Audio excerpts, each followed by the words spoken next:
സാവിത്രി, ഇവിടെ പോയി കിടക്കാവളി വായിൽ തുറന്നിട്ടിട്ട് ഒരു ഉത്തരവാദിത്വമില്ല. തെണ്ടി തിരിഞ്ഞ് നടക്കുന്ന രാവിലെ.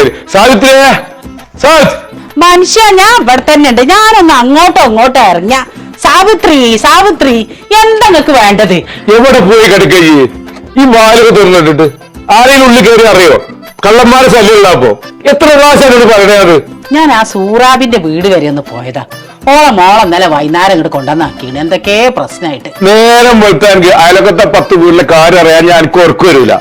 ഇവിടുത്തെ ഏതെങ്കിലും കാര്യത്തിന് ശ്രദ്ധ ഉണ്ടോ? മനുഷ്യ, ഒരു പെൺകുട്ടിന്റെ കാര്യല്ലേ, അത് അറിഞ്ഞപ്പോ ഒന്ന് പോയി നോക്കിയതാണ്. എന്താ വലിയ പ്രശ്നം ഇവിടെ കൊണ്ടുവന്നാക്കാന്?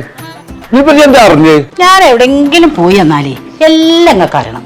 തൽക്കാല പദ്ധതികൾ അറിയണ്ടട്ടാ. നാലുണ്ട് സാവിത്രി, ഇതൊന്ന് പറയ്, ഞാൻ അറിയട്ടെ. അത് അങ്ങനത്തെ പ്രശ്നമൊന്നുമില്ല.